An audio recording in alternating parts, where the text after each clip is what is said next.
Assalamualaikum warahmatullahi wabarakatuh. Warga gempar ketika terungkap kisah kelam seorang pemuda Banjarmasin yang tega menghabisi ibu kandungnya sendiri. Lebih mengejutkan, potongan dagingnya justru berakhir di sebuah yayasan tanpa ada yang curiga sebelumnya. Apa yang sebenarnya terjadi di balik hubungan mereka hingga berujung pada tragedi mengerikan ini? Sholawat dan salam semoga tercurah kepada Nabi Muhammad SAW. Sebelum menyimak kisah ini, mari kita bersholawat sejenak, semoga hati kita diberi ketenangan dan hidayah oleh Allah. Kota Banjarmasin tidak pernah benar-benar tidur. Di pagi hari, sungai-sungai mulai ramai oleh perahu kecil yang hilir mudik membawa barang dagangan. Di sore hari, suara anak-anak bermain masih terdengar di ganggang sempit. Namun pagi itu terasa berbeda. Udara seakan lebih berat, dan bisik-bisik warga terdengar lebih pelan, seolah ada sesuatu yang tidak beres. Kabar mengejutkan mulai menyebar dari satu rumah ke rumah lain, dari satu pesan ke pesan berikutnya. Bukan kabar biasa, bukan gosip ringan, melainkan sesuatu yang membuat siapapun yang mendengarnya terdiam lama. Seorang ibu dilaporkan hilang. Awalnya, itu terdengar seperti kasus orang pergi tanpa kabar, sesuatu yang kadang terjadi. Namun semakin banyak cerita bermunculan, semakin aneh semuanya terasa. Beberapa warga mengatakan mereka tidak melihat ibu itu keluar rumah sejak beberapa hari lalu. Yang lain mengaku mendengar pertengkaran keras dari dalam rumahnya di malam hari. Tidak sedikit yang merasa ada sesuatu yang disembunyikan. Kecurigaan tumbuh perlahan, seperti bayangan gelap yang semakin lama semakin jelas bentuknya. Kabar itu berubah menjadi ketakutan ketika sebuah yayasan yatim piatu melaporkan hal yang tidak biasa. Mereka menerima sumbangan berupa daging dari seseorang yang tidak dikenal. Awalnya, mereka mengira itu adalah bantuan biasa dari orang dermawan. Namun salah satu pengurus merasa ada yang janggal. Tekstur dan warna daging itu tampak berbeda dari biasanya. Perasaan tidak enak itu akhirnya mendorong mereka untuk melapor. Tidak ada yang menyangka, keputusan kecil itu justru membuka pintu menuju kenyataan yang jauh lebih mengerikan. Ketika pihak berwenang melakukan pemeriksaan, hasilnya membuat semua orang terdiam. Daging yang diberikan itu bukanlah daging hewan. Itu adalah daging manusia. Berita ini menyebar dengan cepat, jauh lebih cepat dari kabar awal tentang orang hilang. Warga yang sebelumnya hanya merasa penasaran kini diliputi rasa takut. Siapa yang melakukan ini? Dari mana asal daging itu? Apakah ada korban lain? Pertanyaan-pertanyaan itu terus muncul tanpa jawaban yang jelas. Dalam waktu singkat, suasana kota berubah. Orang-orang menjadi lebih waspada.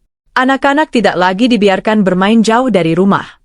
Para orang tua saling mengingatkan untuk berhati-hati.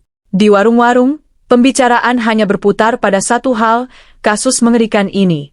Tidak ada yang menyangka bahwa di tengah kehidupan yang tampak biasa, bisa terjadi sesuatu yang begitu gelap. Dan yang lebih menakutkan, semua orang mulai merasa bahwa pelaku mungkin bukan orang asing, melainkan seseorang yang selama ini hidup di antara mereka. Polisi akhirnya bergerak lebih dalam dengan mendatangi rumah tempat terakhir sang ibu terlihat. Rumah itu berdiri sederhana di pinggir gang sempit, dengan cat dinding yang mulai pudar dan pagar besi yang sedikit berkarat. Sekilas, tidak ada yang tampak mencurigakan. Bahkan, jika tidak ada kasus ini, orang-orang mungkin akan menganggap rumah itu sama seperti rumah lainnya, tenang, biasa, dan tidak menyimpan apa-apa. Namun pagi itu, garis polisi terpasang di depan pagar, dan suasana di sekitarnya terasa sunyi meskipun banyak warga yang diam-diam mengamati dari kejauhan. Saat petugas masuk ke dalam, mereka langsung merasakan ada sesuatu yang tidak beres. Udara di dalam rumah terasa pengap, seolah lama tidak dibuka. Bau samar yang tidak biasa menyelinap di antara aroma dapur dan kayu tua. Mereka mulai memeriksa setiap sudut dengan hati-hati. Di ruang tamu, semuanya tampak rapi, namun terlalu rapi, seperti ada sesuatu yang sengaja disusun untuk terlihat normal. Ketika mereka melangkah lebih jauh ke dalam, ke arah dapur, barulah kejanggalan mulai terlihat jelas. Di lantai dapur, terdapat bekas noda yang sudah berusaha dibersihkan. Sekilas tampak seperti air biasa, tetapi ketika diperhatikan lebih dekat, warnanya tidak sepenuhnya hilang. Salah satu petugas berjongkok, menyentuh permukaan lantai dengan sarung tangan, lalu saling bertukar pandang dengan rekannya. Mereka tahu, itu bukan sekadar noda biasa. Di dekat wastafel, beberapa peralatan dapur tergeletak dalam kondisi yang tidak wajar. Pisau-pisau besar yang biasanya digunakan untuk memasak terlihat seperti baru saja dipakai, namun tidak dibersihkan dengan sempurna. Pemeriksaan berlanjut ke bagian belakang rumah. Di sana, ditemukan beberapa kantong plastik hitam yang sudah kosong, namun masih menyisakan bau yang sama seperti yang tercium di dapur. Petugas juga menemukan kain-kain bekas yang tampak seperti digunakan untuk membersihkan sesuatu dalam jumlah besar. Semua temuan itu mulai membentuk gambaran yang mengerikan. Ini bukan sekadar tempat tinggal biasa, ini adalah lokasi di mana sesuatu yang sangat buruk telah terjadi. Sementara itu, di luar rumah, polisi mulai mengumpulkan keterangan dari para tetangga. Warga yang sebelumnya hanya berbisik-bisik kini mulai berani berbicara, meskipun dengan suara pelan dan wajah cemas. Mereka mengenal ibu yang hilang itu sebagai sosok yang ramah dan sering menyapa siapa saja. Namun beberapa minggu terakhir, suasana di rumah itu berubah. Beberapa tetangga mengaku sering mendengar suara pertengkaran, terutama antara sang ibu dan anak laki-lakinya. Suara itu kadang terdengar keras, penuh emosi, bahkan membuat orang yang mendengarnya merasa tidak nyaman. Saat itulah, satu nama mulai sering disebut dalam setiap cerita, nama seorang pemuda yang selama ini dianggap biasa saja, namun kini mulai terlihat sebagai bagian penting dari misteri yang mengerikan ini. Nama pemuda itu semakin sering disebut dalam setiap percakapan warga. Ia dikenal sebagai anak tunggal yang tinggal bersama ibunya sejak ayahnya meninggal beberapa tahun lalu. Kehidupan mereka terlihat sederhana, bahkan cenderung tertutup. Pemuda itu jarang bergaul, lebih sering terlihat sendiri, berjalan cepat tanpa banyak menyapa orang di sekitar. Namun beberapa tetangga mulai mengingat hal-hal kecil yang dulu terasa biasa, tetapi kini terasa ganjil. Ada yang pernah melihatnya berbicara sendiri di halaman rumah. Ada juga yang mengingat ekspresi wajahnya yang sering tampak tegang, seolah memendam sesuatu yang berat. Polisi kemudian menelusuri lebih jauh aktivitas pemuda tersebut dalam beberapa hari terakhir sebelum ibunya dilaporkan hilang. Dari rekaman kamera pengawas di sekitar gang, terlihat ia beberapa kali keluar rumah pada malam hari. Yang paling mencurigakan adalah pada satu malam tertentu, ia terlihat membawa kantong plastik besar, lebih dari satu, dengan langkah yang terburu-buru. Ia tidak menoleh ke kanan atau ke kiri, seolah ingin menghindari perhatian siapapun. Rekaman itu menjadi petunjuk penting yang membuat penyelidikan semakin mengarah kepadanya. Ketika polisi kembali ke rumah itu untuk mencari keberadaan pemuda tersebut, mereka tidak menemukannya. Rumah itu kosong. Tidak ada tanda-tanda seseorang masih tinggal di sana. Beberapa pakaian dan barang pribadinya juga tampak hilang, seolah ia pergi dengan sengaja, bukan sekadar keluar sebentar. Hal ini semakin memperkuat dugaan bahwa ia mengetahui sesuatu, atau bahkan terlibat langsung dalam kejadian ini. Tim pencarian segera dibentuk, dan informasi tentang dirinya mulai disebarkan ke berbagai tempat. 2 hari berlalu dengan ketegangan yang semakin meningkat. Warga hidup dalam rasa was-was, sementara polisi bekerja tanpa henti. Hingga akhirnya, sebuah laporan masuk dari pemilik penginapan kecil di pinggir kota. Ia merasa curiga pada seorang tamu yang datang sendirian, jarang keluar kamar, dan tampak gelisah. Ketika polisi datang dan memeriksa, mereka menemukan pemuda yang selama ini dicari. Ia duduk di tepi tempat tidur, menunduk, dengan wajah pucat dan mata yang tampak lelah. Tidak ada perlawanan saat polisi mendekatinya. Ia tidak mencoba kabur, tidak juga menyangkal identitasnya. Dengan suara pelan, ia hanya berkata bahwa ia sudah menunggu. Kata-kata itu membuat suasana menjadi semakin berat. Seolah-olah semua yang terjadi memang sudah menuju ke titik ini. Saat dibawa keluar dari penginapan, beberapa orang yang melihatnya merasa sulit percaya. Pemuda yang selama ini dikenal pendiam itu kini berdiri sebagai pusat dari kasus yang mengguncang seluruh kota. Sebuah kenyataan yang perlahan mulai terungkap, namun masih menyimpan banyak pertanyaan yang belum terjawab. Di ruang pemeriksaan, suasana terasa sunyi dan tegang. Pemuda itu duduk dengan tangan terlipat di atas meja, pandangannya kosong menatap permukaan kayu di depannya. Seorang penyidik mencoba membuka percakapan dengan nada tenang, menanyakan hal-hal sederhana terlebih dahulu. Awalnya, ia hanya menjawab singkat. Namun seiring waktu, ketika pertanyaan mulai menyentuh tentang ibunya, raut wajahnya perlahan berubah. Nafasnya menjadi lebih berat, dan tangannya mulai gemetar kecil, seolah ada beban besar yang selama ini ia tahan sendirian. Akhirnya, ia mulai berbicara lebih banyak. Dengan suara pelan dan terbata-bata, ia mengakui sesuatu yang membuat semua orang di ruangan itu terdiam. Ia mengatakan bahwa ibunya memang sudah tidak ada, dan ia sendiri yang mengakhiri hidup wanita yang telah membesarkannya. Pengakuan itu keluar tanpa teriakan, tanpa emosi berlebihan, justru dengan nada datar yang membuatnya terasa lebih mengerikan. Seolah ia sudah menerima kenyataan itu, atau mungkin sudah terlalu lelah untuk menyangkalnya. Ia kemudian menceritakan bagaimana semua itu bermula. Hubungannya dengan sang ibu sebenarnya tidak selalu buruk. Dulu, mereka sering tertawa bersama, berbagi cerita sederhana di ruang tamu yang kini terasa asing baginya. Namun sejak ia mengenal seorang wanita yang ingin ia jadikan pasangan hidup, semuanya berubah. Ibunya tidak setuju.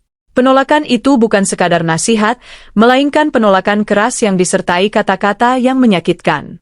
Setiap hari, perdebatan kecil berubah menjadi pertengkaran besar. Suasana rumah yang dulu hangat berubah menjadi penuh tekanan. Pada malam kejadian, pertengkaran itu mencapai puncaknya. Ia mengaku sudah berusaha menahan diri, mencoba diam, mencoba menghindar. Namun kata-kata ibunya malam itu terasa lebih tajam dari biasanya. Ia merasa tidak dihargai, tidak dipahami, dan terus ditekan. Emosi yang selama ini ia pendam akhirnya meledak. Dalam keadaan marah yang tidak terkendali, ia melakukan tindakan yang tidak pernah ia bayangkan sebelumnya. Setelah semuanya terjadi, ia hanya bisa terdiam, menyadari bahwa tidak ada jalan untuk kembali. Namun bagian yang paling sulit diterima adalah apa yang ia lakukan setelahnya. Dengan suara yang semakin pelan, ia mengaku bahwa ia memutilasi tubuh ibunya. Ia mengatakan bahwa saat itu pikirannya kacau, dipenuhi rasa panik dan ketakutan. Ia tidak tahu harus berbuat apa, dan dalam kebingungan itu, ia mengambil keputusan yang salah. Ia bahkan mengaku membagikan sebagian potongan tersebut ke sebuah yayasan yatim piatu. Ketika ditanya alasannya, ia hanya menunduk dan berkata bahwa ia tidak berpikir dengan jelas, seolah berusaha meyakinkan dirinya sendiri bahwa semua itu hanyalah rangkaian kesalahan yang terjadi dalam satu malam yang gelap. Pengakuan itu segera menyebar keluar ruang pemeriksaan dan mengguncang seluruh kota. Warga yang sebelumnya hanya diliputi rasa takut kini berubah menjadi marah dan tidak percaya. Bagaimana mungkin seorang anak tega melakukan hal sekejam itu kepada ibunya sendiri? Lebih dari itu, tindakan setelah kejadian membuat banyak orang merasa tidak bisa menerima alasan apapun. Di warung, di pasar, bahkan di rumah-rumah, orang-orang membicarakan hal yang sama dengan nada penuh emosi. Ada yang mengutuk, ada yang menangis, dan ada pula yang hanya bisa terdiam karena tidak mampu memahami apa yang sebenarnya terjadi di balik semua ini. Proses hukum pun dimulai, namun perjalanan menuju keadilan tidak berjalan mudah. Pihak pembela menyampaikan bahwa pemuda tersebut berada dalam tekanan psikologis yang berat. Mereka mengatakan bahwa konflik berkepanjangan dengan ibunya telah memengaruhi kondisi mentalnya, membuatnya kehilangan kendali pada saat kejadian. Beberapa ahli dihadirkan untuk menjelaskan kemungkinan adanya gangguan emosi yang tidak tertangani. Di sisi lain, keluarga korban tidak menerima hal itu. Mereka merasa bahwa apapun alasannya, tindakan tersebut tidak bisa dibenarkan. Bagi mereka, ini bukan sekadar kehilangan, melainkan luka yang tidak akan pernah sembuh. Persidangan berlangsung panjang dan penuh ketegangan. Setiap fakta yang terungkap membuat suasana ruang sidang semakin berat. Rekaman, barang bukti, dan kesaksian dipaparkan satu persatu. Para saksi, termasuk tetangga dan pengurus yayasan, memberikan keterangan dengan suara bergetar. Banyak dari mereka yang masih sulit melupakan apa yang telah terjadi. Sementara itu, pemuda tersebut lebih sering tertunduk, jarang menatap ke arah siapapun. Wajahnya terlihat kosong, namun sesekali matanya memerah, seolah menyimpan penyesalan yang tidak pernah benar-benar bisa ia ungkapkan. Di luar ruang sidang, perdebatan terus berlangsung. Sebagian orang mulai bertanya, apakah tragedi ini bisa dicegah? Apakah ada tanda-tanda yang terlewatkan? Ada yang berpendapat bahwa komunikasi dalam keluarga sangat penting, sementara yang lain menyoroti pentingnya perhatian terhadap kesehatan mental. Namun semua itu datang terlambat. Peristiwa ini sudah terjadi, dan tidak ada yang bisa mengubahnya. Yang tersisa hanyalah pelajaran pahit yang harus diterima oleh semua pihak. Pada akhirnya, pengadilan menjatuhkan putusan. Pemuda itu dinyatakan bersalah dan dijatuhi hukuman berat atas perbuatannya. Tidak ada sorak kemenangan, tidak ada rasa lega yang benar-benar utuh. Keadilan mungkin telah ditegakkan, namun luka yang ditinggalkan tidak akan hilang begitu saja. Kota Banjarmasin perlahan kembali ke rutinitasnya, namun bayangan kejadian ini akan terus melekat dalam ingatan banyak orang. Sebuah kisah kelam yang mengingatkan bahwa emosi yang tidak terkendali, keputusan yang diambil dalam kemarahan, dan hubungan yang retak bisa membawa akibat yang tidak pernah terbayangkan sebelumnya. Semoga kisah ini menjadi pengingat bagi kita semua. Mari kita tutup dengan memperbanyak sholawat kepada Nabi Muhammad. Semoga Allah mengampuni dosa-dosa kita dan menerima taubat kita. Wassalamualaikum warahmatullahi wabarakatuh.